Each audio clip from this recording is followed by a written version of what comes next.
오늘 함께 해주실 분들 소개해드립니다. 중앙대 미디어 커뮤니케이션 학부 김수정 강사, 이예수 시청자평가원, 그리고 신웅진 시청자센터 에디터 나와주셨습니다. 세 분 어서 오세요. 안녕하세요. 네, 이번 주 이 평가원님께서 발제를 해주신 분석 주제 들어볼 텐데요. 자, 오늘은 어떤 내용 가지고 오셨습니까? 4월 코로나19 백신 접종 2분기가 시작되면서 YTN은 이번 한 주 동안 백신을 주요 뉴스로 다루었습니다. 그 밖에도 보궐선거 이후에 달라지는 방역 지침, 코로나19와 관련된 각종 실험과 통계 결과들을 보도했습니다. 한 주 동안 YTN의 뉴스 라인을 채웠던 백신과 방역 보도를 살펴보고자 합니다. 지금 보면 해외 국가 중에 이제 백신 속도를 내는 국가도 있고 또 해외 일부 국가에서는 백신과 뭐 희귀 혈전증이나 이런 사이의 인과관계도 조사를 하고 있습니다. 이런 상황에서 이제 관련 보도도 쏟아졌는데, 자, 이번 주 리뷰 Y 시간 코로나19 백신 그리고 방역 보도 내용들 살펴보겠습니다. 이 백신 관련 보도를 살펴보기에 앞서서 먼저 방역 실태 점검한 YTN 보도들부터 살펴볼까요? 네, YTN은 서울 부산시장의 방역 행보에 주목을 했는데요. 특히 서울시가 자가진단 키트를 도입하고 업종별 수칙을 달리 적용하는 상색 방역을 실시하겠다고 밝히면서 이와 관련된 보도가 많았습니다. 그중에서도 4월 13일 보도된 뉴스를 이야기해보고 싶은데요. 자가진단 키트로 영업장 출입 판단, 큰 혼란 우려, 앵커 리포트, 들쑥날쑥 자가진단 키트, 서울 노래방송 실험입니다. YTN은 이 보도에서 상생 방역의 실효성을 과학적이고 객관적인 자료를 통해 검토를 했습니다. 예를 들면 자가진단 키트의 정확도가 떨어져 방역에 도움이 되기보다 위음성 또는 위양성의 발생률이 높아 혼란이 우려된다는 내용, 그와 관련하여 전문가의 의견들, 식약처 검증 결과 등을 다루었습니다. 같은 날 서울형 상생 방역 괜찮을까? 환영 또는 우려, 기획도 눈여겨보았습니다. 거리두기 장기화로 시민들의 피로감이 극에 달하고 있다는 점에서 상생 방역에 대한 반응도 엇갈릴 수밖에 없습니다. YTN은 이날 보도를 통해서 찬반에 대한 목소리를 시민들이 직접 찾아가 양측을 고루 다루려는 노력을 보였습니다. 일각에서 오세훈 시장의 방역 구상을 두고 존재감 드러내기, 정부, 여야와 힘겨루기에 초점을 두면서 정치적인 이슈로 다루고 있는 것이 사실입니다. 하지만 코로나19의 대응은 정치가 아닌 과학이 토대가 되어야 합니다. 이에 YTN은 과학적 검증과 시민들의 다양한 목소리를 균형 있게 다루었다는 점에서 의미 있는 보도가 많았습니다. 네. 지금 뭐 종합을 해보면 다양한 전문가 그리고 시민들의 의견을 이제 다채롭게 좀 반영한 부분에 대해서 높은 점수를 주셨던 것 같습니다. 자, 박사님은 어떻게 보셨습니까? 정부의 방역 대책에 불신을 조장하거나 부정적 여론을 형성해서 정치적 이득을 얻으려는 생색내기식 견해 발표가 이루어지기 가장 좋은 시기이기도 합니다. 그래서 정치적 발언을 포함한 자극적이고 과장된 표현을 그대로 옮겨 보도하는 것은 바람직해 보이지 않는다라고 할 수 있겠죠. 정부의 방역 자체를 비판할 수 있고 좀 더 나은 대책을 내놓을 수 있겠지만 그 감염 예방 효과가 기대할 만한 수준인지 또 그 주장과 논리가 근거가 좀 분명한지 전달해 주고요. 시민의 반응 또 정부의 방역과 마찰이 생길 부분이라든지 대비되는 부분을 전문가의 의견을 들어서 정확하게 전달해야 한다고 보여집니다. 자, 이에 대해서 에디터님 어떻게 보십니까?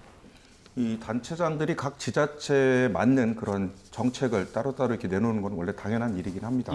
근데 문제는 이제 방역 당국과 이제 기조를 같이 가야 되는 건데 그렇지 않고 엇나가게 되면은 방역이 아니고 방해가 되는 거죠. 그렇기 때문에 이 엇나가는 정책에 대해서는 비판적으로 보도하는 게 옳고요.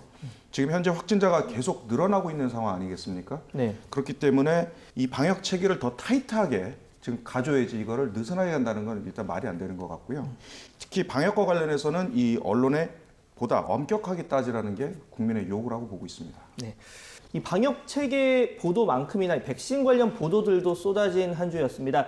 이 물량 확보나 뭐 수급 계획 차질 등을 우려하는 내용이 많았는데, 자, 평가님께서 준비해 오신 내용 들어볼까요? YTN은 이번 한 주 동안 특정 백신의 불안과 공포의 대상으로 또는 부정적으로 다루는 보도가 굉장히 많았는데요. 그중에서도 4월 13일 아스트라제네카 접종 뒤 주의할 점은 복통, 두통 때 진료받아야 라는 보도는 특정 백신 접종 이후에 혈전 의심 증상에 대한 내용이었습니다. 물론 두통이나 복통, 발열 등이 장기화되면 문제가 되겠지만 병원에 가야겠죠.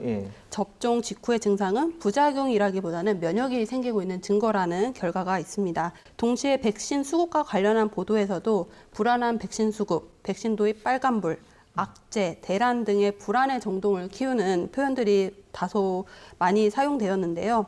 이런 표현들은 정보를 더 찾게 만드는 순기능보다는 백신과 관련하여 우려와 불안 또는 불신 등을 양산하는 역효과를 낳을 것이라 판단됩니다.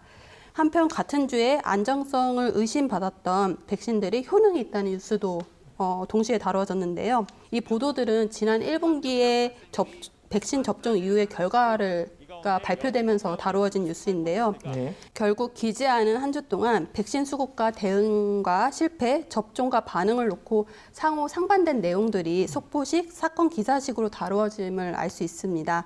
네, 말씀 요약해보면 비판할 수는 있지만 이 빠름보단 정확성 그리고 자극적인 문구, 흥미 위주의 보도는 좀 지양을 해야겠다라는 얘기를 해주셨어요. 자, 박사님께서 어떻게 보셨습니까? 언론 입장에서 보면은요, 이런 상황에서 알려야 할 정보는 제대로 알리고 또 비판할 부분은 지적하고 또 해결을 위한 방법을 모색해 나가야 한다라고 생각을 하는데요. 그 정부 계획이 그 불가피한 어떤 상황으로 인해서 변경될 수 있다라는 것을 알리는 것도 중요한 정보일 거고요. 또 11월 집단 면역이라는 이제 저희가 계획을 세워 놓았는데 그 계획이 차질 없이 진행이 될 것인지 그런 것을 점검하는 것도 중요한 보도라고 생각이 됩니다. 만약 문제가 생긴다면 왜 그러한 문제가 생기는지 어떻게 해결해야 되는 것인지 좀 찾아 나가는 것도 언론이 해 나가야 할 부분이지 않을까 싶은데요. 앞으로 이제 코로나19 백신의 그 경쟁이 점점 더 치열해질 것으로 예상되기 때문에 정부의 백신 수급 계획에 대해서 대안을 듣고 또 실제 실행 가능한 계획을 세우고 있는지 점검하는 보도가 계속해서 있어야겠습니다. 워낙 이 백신 관련한 내용이 많은 분들이 민감하게 생각하고 또 중요한 부분이다 보니까 더 조심스러운 게 사실인데 그렇다면 어떤 점에 좀 유의를 해서 저희가 보도를 하는 게 필요하겠습니까?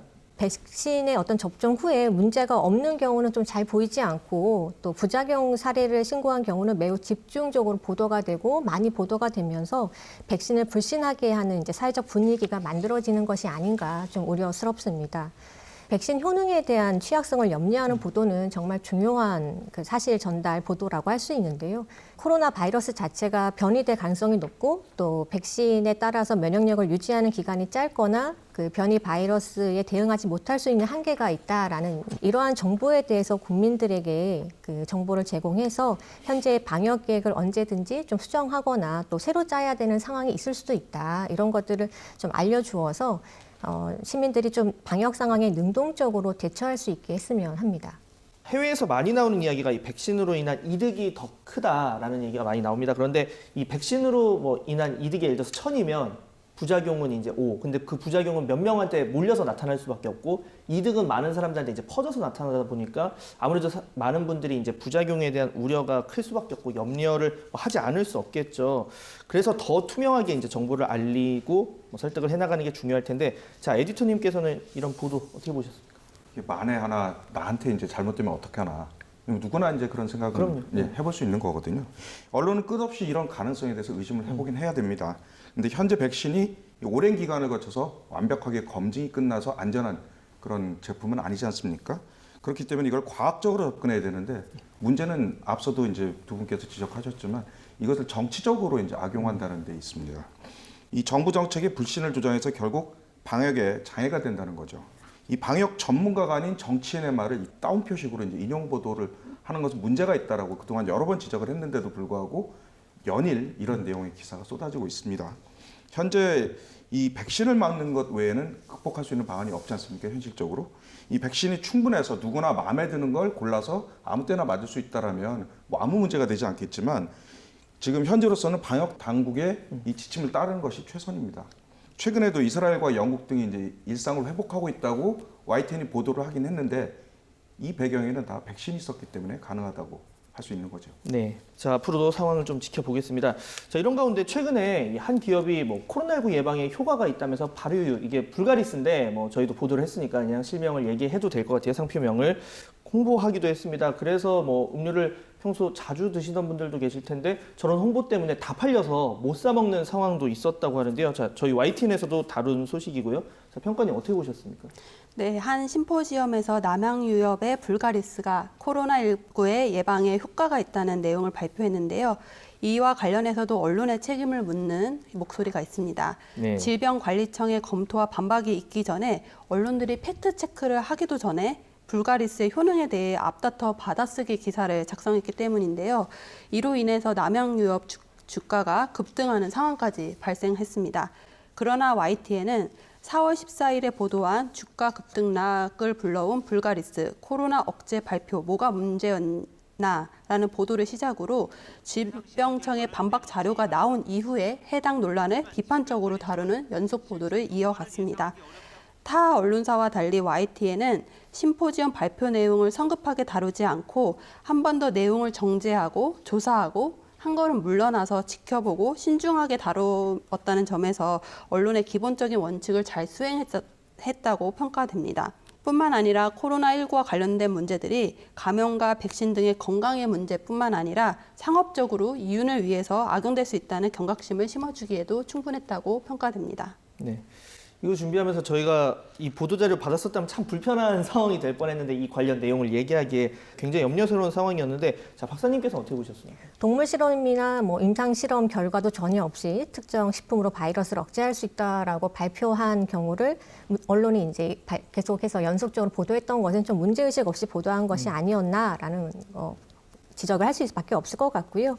인정받지 않은 그 실험 결과를 언론이 그대로 보도해 주는 경우에 혼란만 야기할 수 있다라는 것을 보여준 사례이지 싶습니다. 사실 저는 이거 앵커 리포트를 쓰느라 봤는데 보고도 이렇게 실험을 하는 걸 어떻게 그대로 받아 쓸 수가 있을까? 왜냐하면 이게 두 실험군과 대조군이 있고 거기에 불가리스를 뿌린 겁니다. 뿌려서 이제 얼마 지나고 나서 이제 바이러스가 죽었다 이런 건데 기본적으로 사람이 불가리스를 먹으면 장으로 가고 그 과정에서 흡수가 되고 그러니까 세포에 얼마나 갈지 같은 게 전혀 검증되지 않았는데 그걸 이렇게 실험을 해서 이렇게 결과가 발표됐다는 걸 그대로 쓰는 것도 정말 문제라고 생각이 들었는데 자 에디터님께서 어떻게 보셨습니까?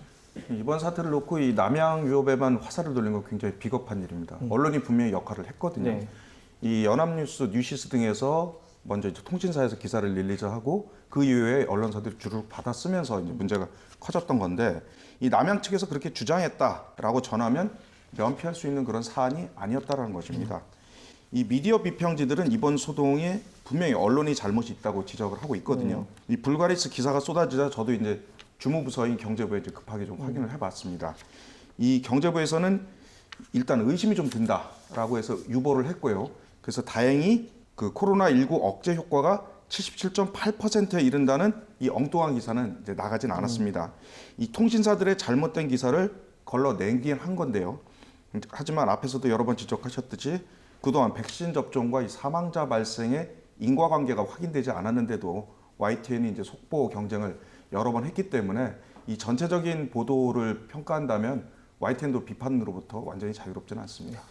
인용 보도를 하더라도 최소한 검증을 한 뒤에 좀 보도를 하는 게 필요하겠다. 특히 이번 건처럼 코로나19라는 모두의 좀 공익과 관련된 그런 부분은 더욱 그렇겠죠. 앞으로 주의를 더 해야 될 것 같고.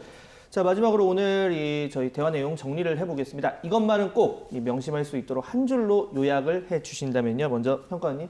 건강과 직결되는 백신 보도, 속보 경쟁은 안 된다. 단순 정보를 중계식으로 전달하는 보도를 지향하고 백신과 관련해 파생되는 문제들을 심층적으로 또 균형적으로 다루는 것이 필요하겠습니다. 네, 팩트, 대안, 심층, 균형 이렇게 얘기를 해주셨어요. 자, 박사님 말씀도 들어볼까요? 네, 코로나19 방역 보도는 성급하거나 자극적이지 않아야 한다. 백신 수급이 어려워진 상황에 대한 어떤 질타와 재촉만 한다고 해서 해결이 될 문제가 아닙니다. 현재 상황을 이성적으로 보고 대책을 세우고 동참할 수 있도록 차분한 보도가 필요하다고 하겠습니다. 네, 사실 지금 백신 민족주의, 국가주의 이런 게 확산하고 있는 상황인데 저희가 지금 로드맵에 이제 짜여진 대로 확보를 할 수 있게 아니면 더 빨리 할 수 있도록 어떤 방안이 있을까 이런 걸 차분하고 좀 냉정하게 머리를 맞댈 필요가 있지 않을까 생각을 해봅니다. 아까 말씀하신 이성적으로 대책을 세워야 된다라는 얘기 그런 측면이 있겠죠. 네, 오늘 나눈 이 충실한 대화 내용 잘 숙지해서 개선에 앞장서도록 하겠습니다. 세 분 오늘 말씀 감사합니다.